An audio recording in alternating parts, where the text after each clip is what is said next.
Welcome to Voice Rising with Kara Johnstad. Enjoy weekly conversations with leading luminaries, pioneering visionaries, singers, poets, musicians, and sound healers as we explore the profound role our voice plays on the path to self-realization and global enlightenment. The internationally acclaimed singer, composer, author, healer, recording artist, voice expert, creator of Voice Your Essence, and founder of the School of Voice, Kara Johnstad uses her extraordinary spiritual gifts to empower others. Everything in this world vibrates. Everything has a frequency. A pioneer in the field of voice work and transformational songwriting. Her breakthrough methods are helping thousands of people worldwide fine-tune their body-mind-spirit system and unlock the energetic frequencies of limitless creativity, health, and abundance. Share your voice, ask your questions, join in the conversation. Receive life-changing, positive transformation and rise together to create a sound world. And here's your host, Kara Johnstad. Hi, everybody. Welcome to Voice Rising. Today I have a very special guest with me in studio. She began pecking away on an old manual typewriter in her childhood, and she never stopped. Her work explores things that tend to divide us so that we might wrestle our way into deeper understandings of ourselves and others. And today she's with me, poet, writer, speaker, musician, educator, and so much more, Phyllis Cole-Dai. Phyllis has authored and edited 10 books in multiple genres, including historical fiction, memoir, and poetry. Her latest book is Staying Power, Writings from a Pandemic Year, which is forthcoming. And today we are going to dive into an anthology that she co-edited together with Ruby R. Wilson on mindfulness poetry, and it's entitled Poetry of Presence. Welcome, Phyllis, to Voice Rising. No, thank you so much for having me, Kara, and thanks to everybody who's listening. So today it is the first day of spring, or we had that yesterday, and it just seems so appropriate to have our first meeting, I guess, on the brink of spring renewal, a message of hope for our world. It has been a year of social distancing for so many, and I know that you've been doing a lot of writing in this year. Your writing plays with the balance of darkness and light, sorrow and joy, grief, acceptance. Where do you find yourself these days, and how did this past year change you personally, and how did your writing practice and your mindfulness practice help you get through what was globally a very, and still is, ongoing deep process of reset? Wow, that is a huge question. I'll try to chunk it down a little bit. Mm-hmm. First, I could start by saying that I'm a person who loves solitude and creative time. And so being kind of isolated has not been as difficult for me as it has been for many others. But even so, watching the toll that has taken on my teenage son, who is about to go off to college after high school graduation, and we're trying to do a college search when he can't really have a meaningful visit to any college campus. Seeing how he can't go through some of the celebrations in his life, that has been a sadness for me. Mm-hmm. And also I lost my father to COVID-19, and so that brought home to my family and to me so much of what so many around the world are going through, and, has challenged us to figure out ways of remembering and honoring my father's life when we cannot gather, when we cannot help my mother physically by being there. So, a lot of things have really hit close to the heart. And in the middle of all that, my creative work has shifted. I was working on a novel in progress at the time that the pandemic hit. And actually, a month before it hit the United States hard, I was on retreat in California and working on the novel. And unbeknownst to me, just up the highway in Northern California, the first American victim had died of COVID. That would not be known for a couple of months.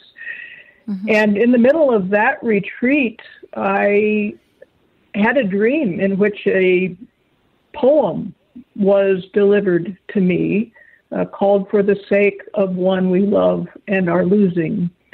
And I think the timing was not coincidental. The effect of receiving that poem in that dream, first of all, was to blow open a door inside of me that I had slammed shut a long time ago on being a poet. And so I've been writing a lot more poetry this year. It also encouraged me to set the novel that I was working on the shelf. And I wanted to work on writing that felt more directly relevant to my readers during this time of pandemic. And so that was a huge shift for me as well. Yeah, I can absolutely relate to you also, especially with my daughter's also in the university, and to see these celebrations not being able to be done or to be honored. And it's a very complex time for our young people.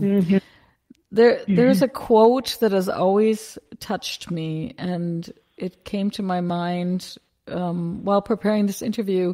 It is found, I'm not sure if you know, it is found in Green River Cemetery in Springs, New York. And the inscription is as follows: artists and poets are the raw nerve ends of humanity. By themselves, they can do little to save humanity. Without them, there would be little worth saving. I love that. It's anonymous. I wish I knew who wrote it. Jackson Pollock lies in this cemetery, as does Lee Krasner, and other artists are buried. So again, artists and poets are the raw nerve endings of humanity. By themselves, they can do little to save humanity. Without them, there would be little worth saving. Why is poetry a lifeline for so many people? I mean, it's literally a saving. I know people that walk with the same poem in their back pocket for years, right? So I think poetry is just so powerful. Yes. Well, everybody would answer this question differently, but my perspective on this, first of all, is that at least the kind of poetry that I like is full of heart. It is a communication from the heart of the poet to the heart of the reader, and then there's magic that happens because of that communication. I think also that poetry is much more condensed. You know, I can read a poem and be impacted in my heart and in my mind much faster, you know, than if I am reading a 300-page novel. And so that is part of it. And as well, there is a musicality to the language and you know, there are a lot of quotable lines that come out of poems just because, again, this condensed space in which these words appear.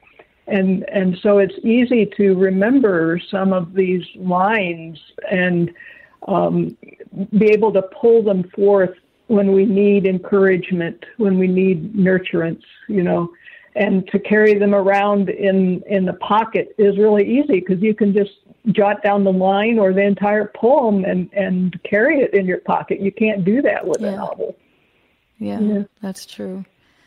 And it seems that this comfort also comes because for me, poetry gives us the ability to put the dead branch next to the rosebud, right? It somehow we're able to name, you were talking about the process of losing your father. Poetry allows us to make friends with the mystery in ways that maybe a historical novel, I mean, it also offers that. But I wanted to ask you this other, I'm asking all these wonderful questions that I've been keeping in my own back pocket for so many years because I feel like I've found a fellow traveler. So we've been so conditioned to think in a logical, linear fashion, and often graded in our poetry classes or in our writing classes to follow form and to follow format.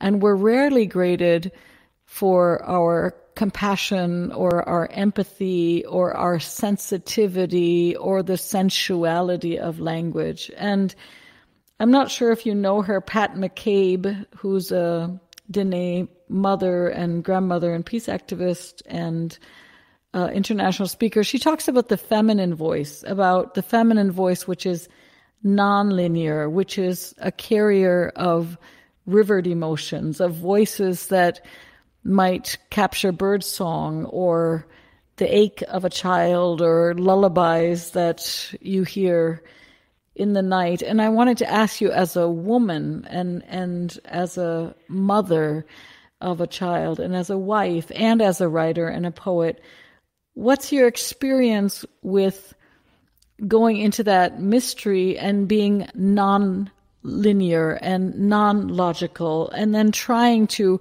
put it into form again? Does that make sense? It does make sense, but all of these answers will be made up because they come after the creative act.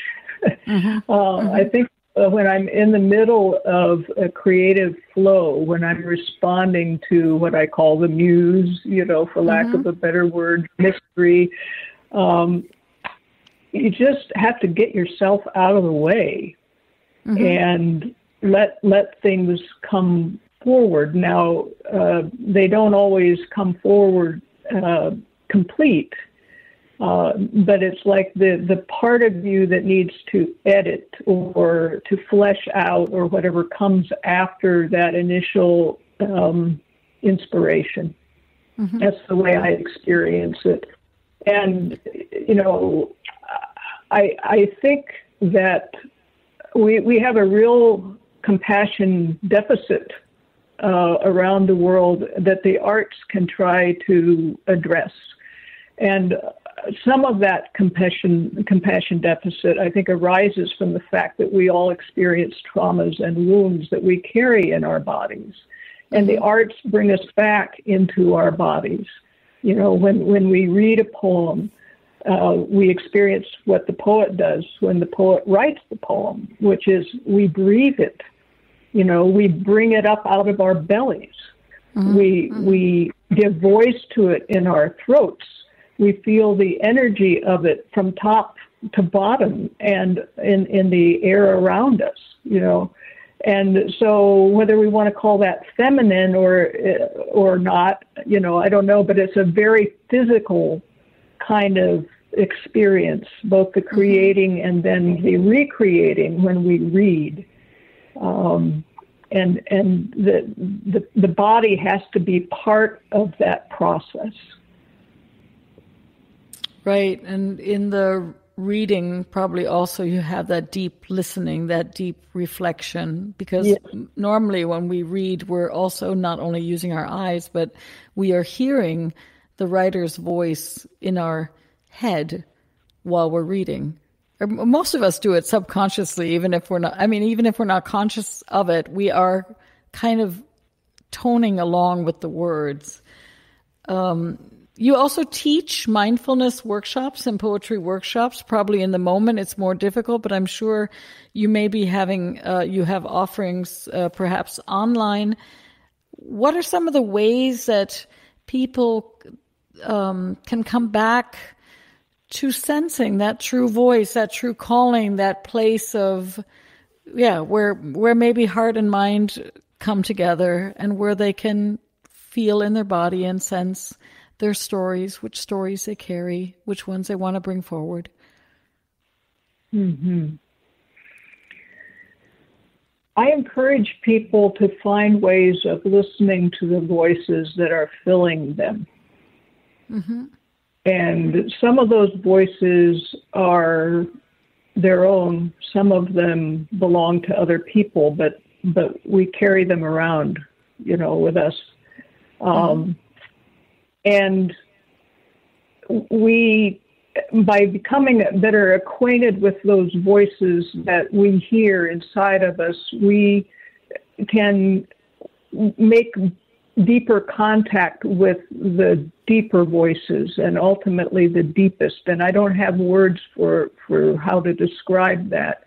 But a lot of the voices that we listen to most are voices of fear or voices of anger, voices of doubt, but those are not our deepest voices. Can we recognize when they're talking to us and just sort of gently ask them to be quiet and then tune in to another voice or even respond from our other voices? And those voices are compassionate. They are creative. They are confident.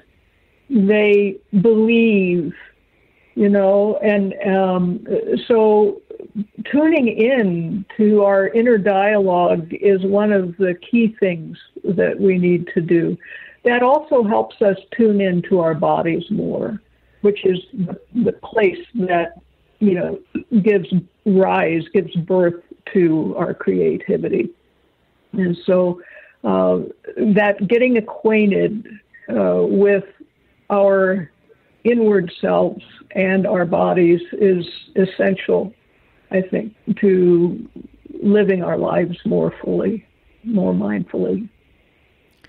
Beautiful. We are going to take a very, very short break, and then we'll be back with Phyllis Cole-Dai and presence and poetry and mindfulness practice and all those other good things.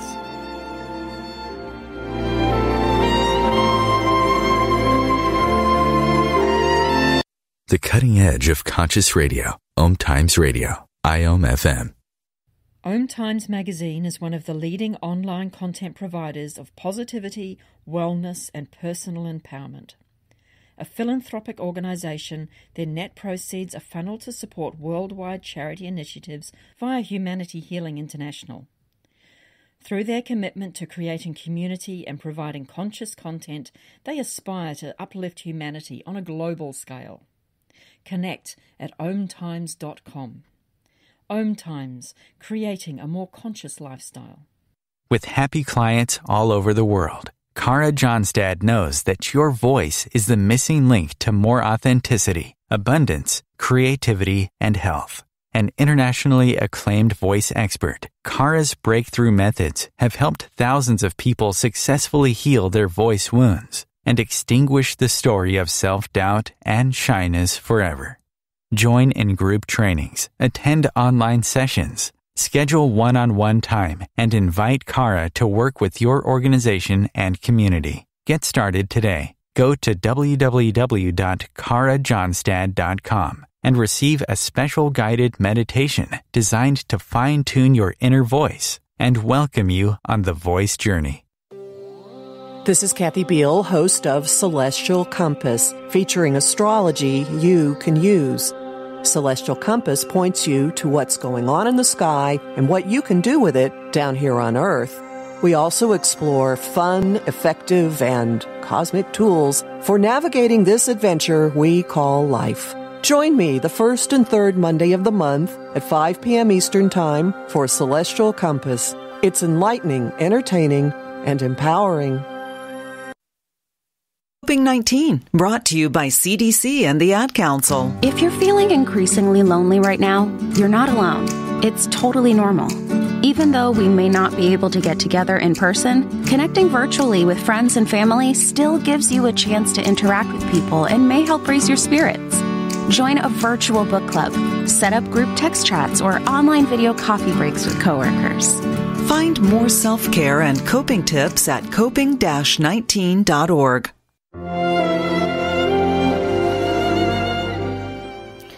Welcome back to Voice Rising. I am your host, Cara Johnstad, and with me in studio is the poet, writer, musician, speaker, and educator, Phyllis Cole-Dai, and we are talking all about voice and poetry.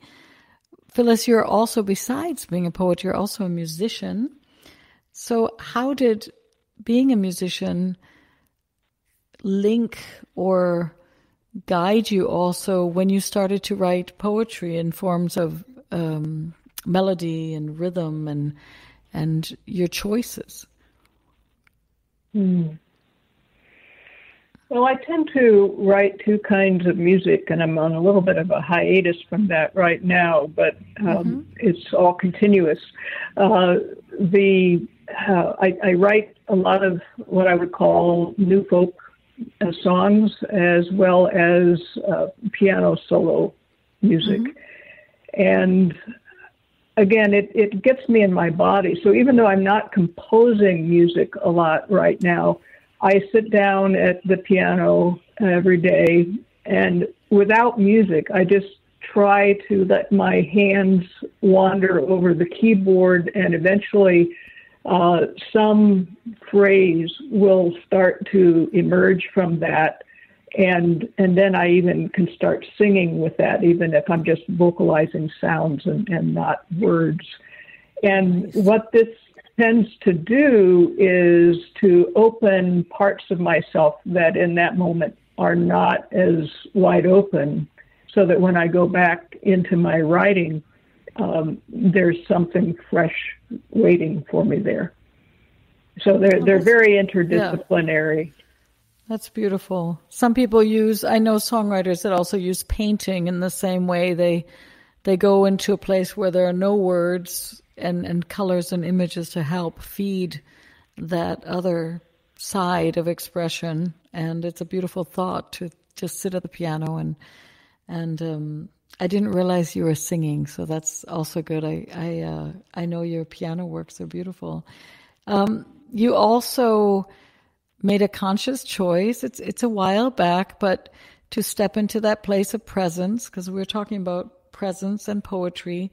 You went on an exploration or an adventure, or you chose to live on the streets, and you wrote a book entitled The Emptiness of Our Hands, and you lived on the streets of Columbus, Ohio, which is the 15th largest city in the United States. You went to the streets with a single intention, as far as I understood, was simply to be as present as possible to everyone you met, and to offer attention and listening and compassion. How did that experience of living on the streets shape where you were to go in the future? I mean, I think it's already more than 10 years back, right? But it seems like a very powerful practice. Yes, it is actually back in 1999, so it's more than 2 decades now. But it continues to inform my life. And I want to say that my co-author and companion on the streets was James Murray, and we bonded for life during those 47 days. I think we were trying to practice mindfulness there, compassionate presence, non-judgmental attention. But as time went on and we suffered from our exposure on the streets, both to the elements and to the authorities and to ordinary people like you and me, we began to need compassionate attention ourselves. For some reason, we thought we would be untouched by this in a way that would really debilitate us, but we really fell apart in every way imaginable. And so when we came off the streets, we didn't begin to write about our experiences for 8 months. And some of our recovery took years after, especially some of the physical things, but the psychological wounds as well. And so I carry a lot forward from that. Not all of it is positive. I am still trying to transmute some of the pain that I experienced there into positive channels, you know. But there are some things that we learned there that are very much a part of our daily lives. One of them is that if we want to pay attention to someone else and be helpful to them in their suffering, we have to let go of our expectations about the outcomes. So often we expect certain things to happen as a result of our helping someone, but we're not in charge. And we are going to make mistakes. We're going to not be appreciated sometimes. So you just have to let go of that and do the best that you can. Something else that was central is the reminder that everything that we think, every word that we say, every act that we do has consequences. It matters. And it doesn't matter how small or large it is. So, I saw a riot break out once in a soup kitchen because the volunteer who was in charge of the kitchen that day prayed a prayer that was sort of an attack on the people who were going to be in the soup lines. And I'm sure he didn't mean it that way. But when you're raw, as most people in the world are to some degree, because we all carry our wounds with us, something that is thoughtlessly done or said can create great harm in someone. And conversely, if we do something small in our minds that is kind, that can have enormous good impact. And we will never know, perhaps. So again, this is encouragement to us to be mindful as we go about our daily lives, that we need to pay attention to what we're thinking, what we're saying, what we're doing for the sake of ourselves and for others. That is powerful. It's leading also into the next question. And it's also powerful because often we don't speak because we're afraid. And so what you're saying is sometimes the smallest words can uplift and heal. And if we are not mindful, those same words, like you said, can create an argument or you have a tagline on your homepage. It is writing across what divides us. Writing across what divides us. And I have another thing I'm struggling with, and I thought I would seek your wisdom. This idea of the importance of identity, the importance of movements, for example, Me Too movements, Black Lives Matter movements, climate justice movements, the importance of bringing together our power to form communities that can how do I say this properly? To create identities where people, perhaps underdogs or issues that are very important and haven't gotten attention, come to light. And at the same time, it seems to me, with all of this wondrous work on identity and coming together, that we're more divided than ever, and that these strong movements often don't give way to really come into conversation or join together as community. And I just wanted to know your thoughts about it, because you write across what divides us, and you seem to be very deep in this subject matter. Can you talk about the importance of identity and it is obviously important, and at the same time, division? Well, this is one of the struggles that I have as well. But I think what I am coming to understand is that the people who are not socially placed in the same way that I am, my position is very privileged in terms of class and race and so on. So those people who are typically not seen or whose identities are constructed for them need to be able to insist upon their identities and their power to, their right to define themselves. Those of us who have already enjoyed that privilege, who are currently enjoying that privilege, need to step back from our being threatened by that and by our insistence for unity. You know, that the unity can only happen if everybody is respected and if systems are in place that protect human rights and so on, and we're not there.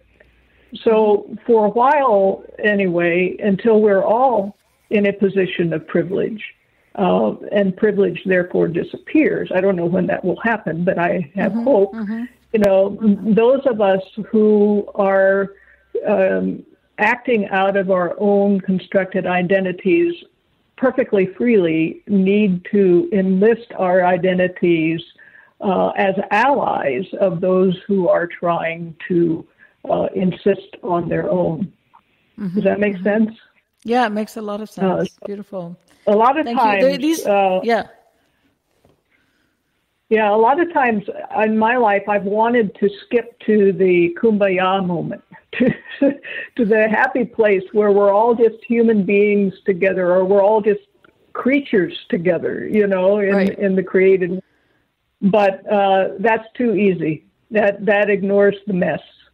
So we have to be willing to get down into the mess and to take our lead from those that we haven't been letting lead.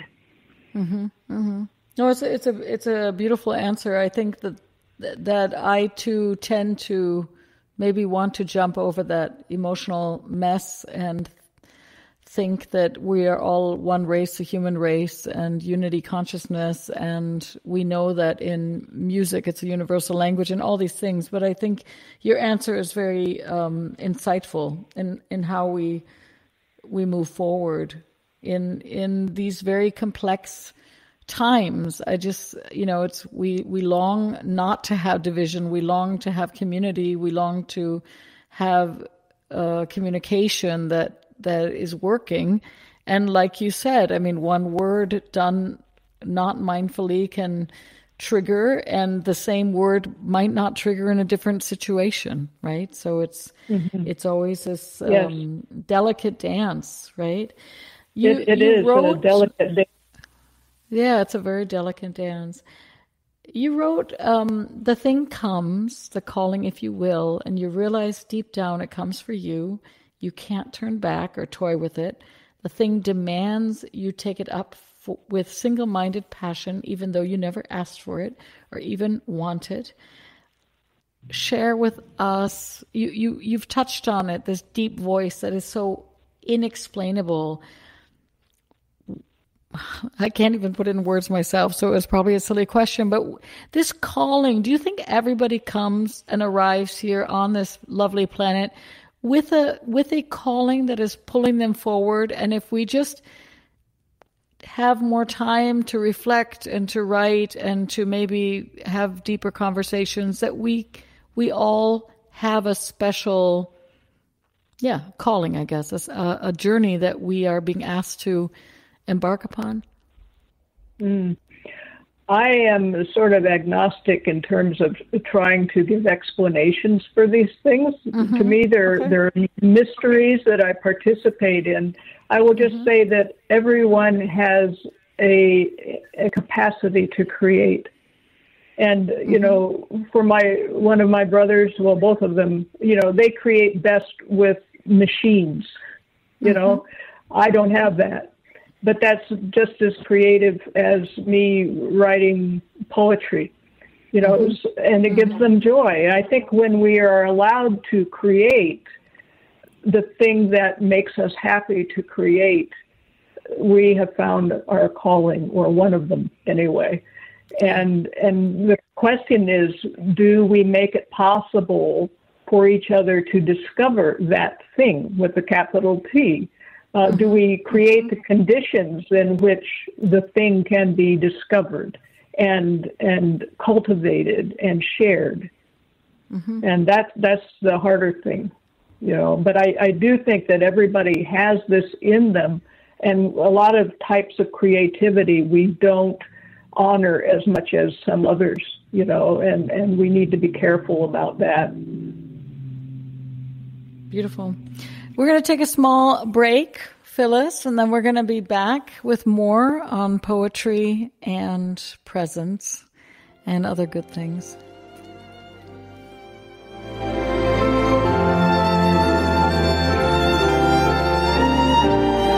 Bringing a more conscious lifestyle to your world. OMTimes Radio. IOM FM. Ascending Hearts is no ordinary dating site, but a spiritual dating site with a purpose, to link you with your soulmate. We engineer the serendipity so you can trust that you will attune with someone that has the same matching vibration as you. Ascending Hearts, the conscious dating site for the spiritually aware. Try Ascending Hearts for free. ascendinghearts.com. Life is a flow, and enlightenment is simply harmonizing with the way life really is. Then you find that life is effortless, benevolent, and free of all suffering. Hey everyone, this is GP Walsh, and I want to invite you to my brand new radio show that's launching right here on OMTimes Radio called The Flow of Enlightenment. I've been a spiritual teacher for decades, and my greatest pleasure is being able to share with you these deep and highly practical spiritual ideas. So join me in The Flow every Tuesday at 1 p.m. Eastern and let yourself be transformed.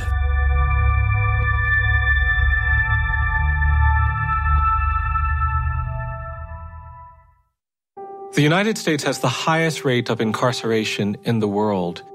At the Equal Justice Initiative, we believe mass incarceration has to end. There is this presumption of dangerousness and guilt that gets assigned to Black and brown people. We have to confront our history of racial injustice and commit to a new era of truth. There's something better waiting for us, something that feels more like freedom. Truth can inspire change. Please learn more at EJI.org.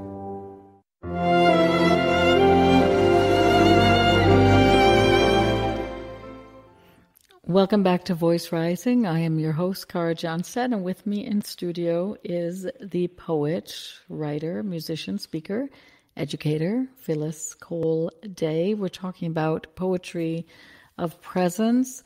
Phyllis, your book, Poetry of Presence, an anthology of mindfulness poems, has since amassed quite a following amongst those, I guess, on the intersection of mindfulness practice, meditation, and poetry. You did it together with Ruby R. Wilson. You gathered the poems, you sifted through words, you probably stirred your coffee 1,000 times and read and read and read. And as anthologist, you put together this amazing collection of poetry, which includes Billy Collins, Mary Oliver, Rumi. What was driving you to create that collection? Because I can imagine that it was not only not easy to find the poetry, but then to deal with all the legalities and rights was probably quite an adventure. Adventure is one word for it. Yeah, I think, everybody kind of tucks away poems that they like, and so I had a stash, and Ruby had a stash. And I had at one point decided to start a blog called ayearofbeinghere.com, and it's still up. It's not active anymore, but people can use the archives. And I was posting a mindfulness poem by another poet, not myself, along with a piece of companion art every day for 3 years. Mm-hmm. And I really thought that the time was right for a mindfulness poetry anthology, but I was having trouble finding any publisher who would be interested, probably because of the administrative pain and the and the cost involved with the permissions around all of those previously published poems. But eventually Grayson Books signed on to do this. And Ruby and I saw our job really as setting the table for a feast. And the feast was created by the poets who were in the anthology. And so if people like what they are eating at the table, we don't get the praise for that. The poets do. But we really wanted to set a volume of poems loose in the world that could help the world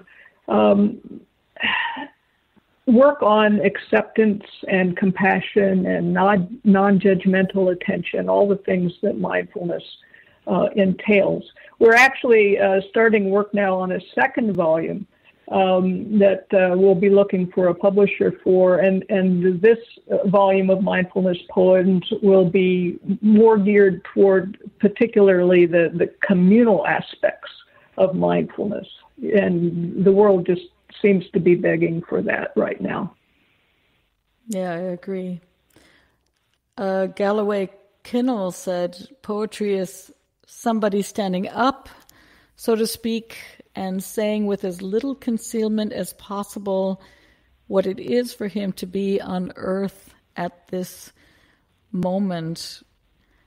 How can we live a life that is more undefended and more open-minded and open-hearted and consciously be a witness of the present moment? Well, as I mentioned earlier, I think we have to find ways of paying more attention to our inner dialogues with ourselves and only pay attention to those that are constructive and creative and compassionate. We can notice, the anger rising up, the fear rising up, the desire, whatever those other things are, but give our power to the things that are going to ennoble us and heal the world. So whether we do that through meditation, whether we explore that inner world through journaling, through creating music or poetry, there are so many ways of tapping in there, but the more we are conscious of what's going on inside of us, the more conscious we can be of what we're doing as we move about in the external world. I believe that.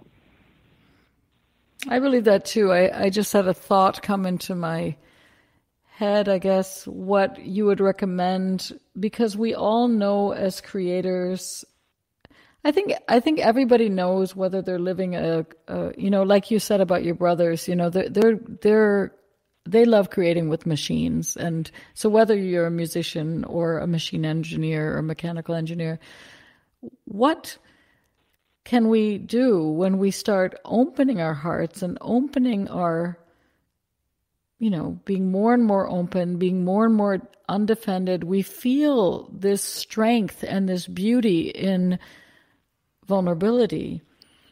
And yet the truth is that many people that lived in this state of heightened presence were persecuted, or our society does not always accept the authenticity. How can one move in that direction of being authentic and being closer to their own truth and living that truthful life, knowing that they're not always welcome at the table? Mm-hmm. This is an excellent question, and I won't presume to answer it for anyone else. In my own case, I have just had to learn over the course of my creative life not to apologize for being who I am, and to be willing to make the sacrifices that might come as a result of following the thing with the capital T, and trusting that things are going to work out one way or another. Now, I say that as a person who lives with great privilege, you know.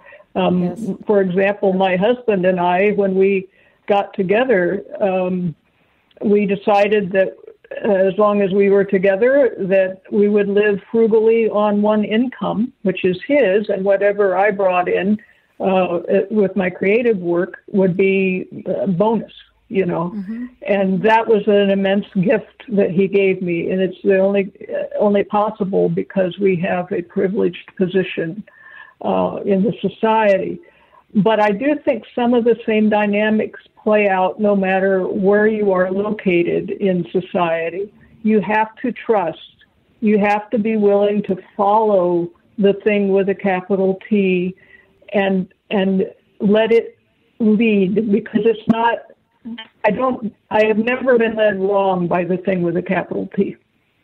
I've always been led into a deeper experience of my life and to places of creativity that I did not know were possible for me.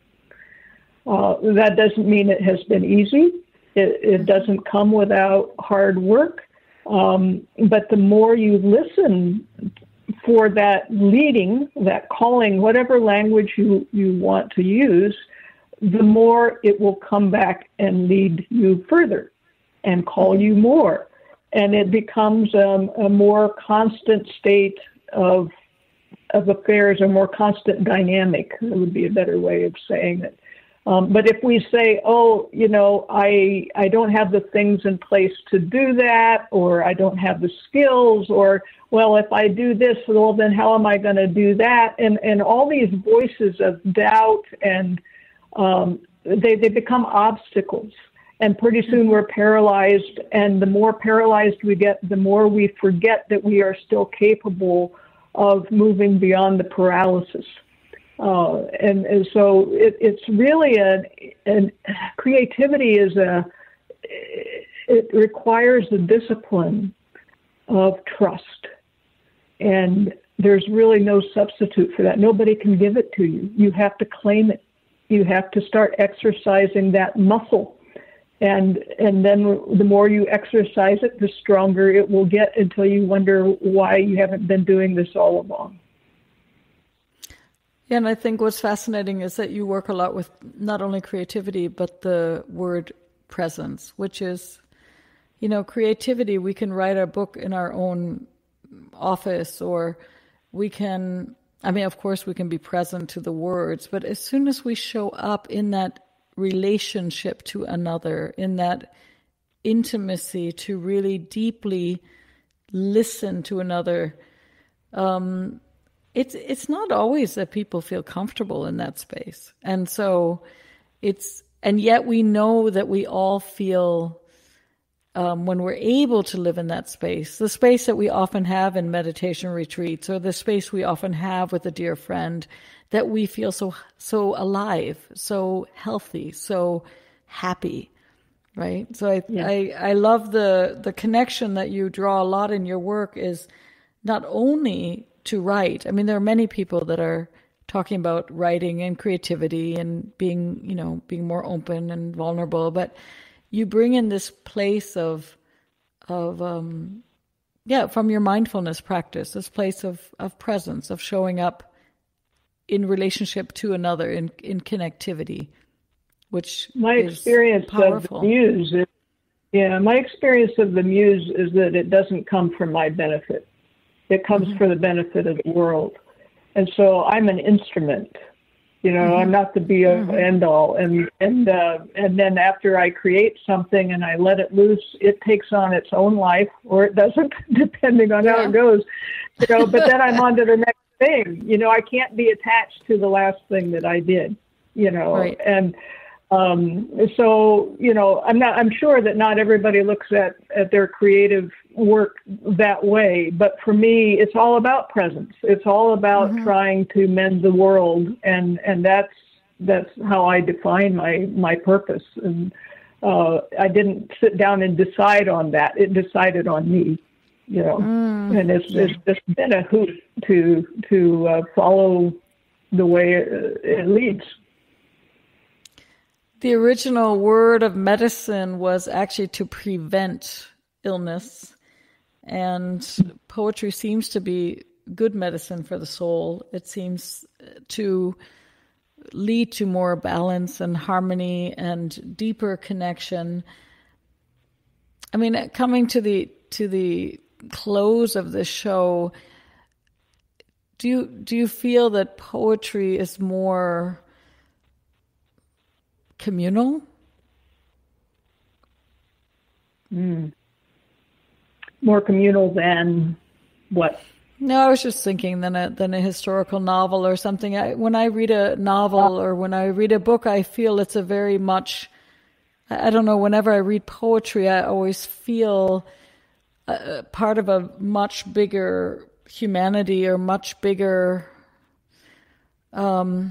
maybe because it touches on these universal themes. I always feel deeply connected when I read Rilke or when I read Rumi to sky, breath, air, roots, trees, which I not always do in a good book. Yes, and I think you've named it there. Poetry in a very condensed way connects us through particulars to universals. So you can be reading the experience of the poet, and it's like they're speaking your heart, because you've had that same exact thought or experience. It resonates somewhere.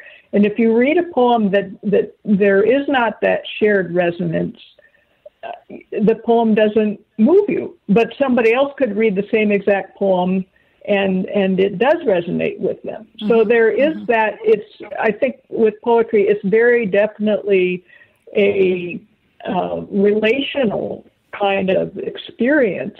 Whether or not it's communal, I don't know about that. I think it'd be different for different people. I think of story as more communal, just in terms of, we've been telling stories since the cave walls that people drew pictures on, talking about the hunt, Right. Right. But there is that sense of relationality that certainly shines through a good poem. You have a new book coming out. I read it on your homepage today, Staying Power, Writings from a Pandemic Year. When is it going to be on the market? I'm hoping it's coming out the end of April if everything goes well, and it looks like it will. And this is a collection of short essays and poems that I have written since the pandemic first hit the United States hard. And hopefully, though, the themes that I explore there are themes that will resonate once the pandemic is behind us, and may that be soon. Well, when I see the word staying power, I think of resilience, and I do think we're on at least in Berlin, it was a beautiful day of spring, and sometimes just seeing that unbelievable strength that the earth has to, shoot the little tulip out of the earth after such a cold winter, and I where would you like to see us be when this pandemic comes to the end?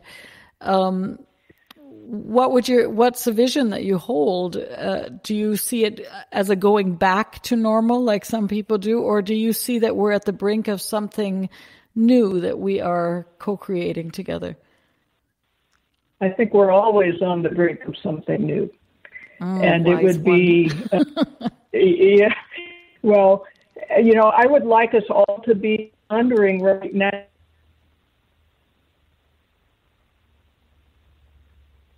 from forward to, everything about the pandemic. For me, I learned that I like to be at home even more than I did. So I don't want to travel so much to give speeches, but I don't have to, because now people know how to Zoom. and I can connect with people all over the world that I couldn't connect with before. So there are all kinds of untapped possibilities for connection that can be built that way. I think everybody, whether it's I learned how to bake bread, and they want to keep making bread, or I didn't begin. So I want that they have, and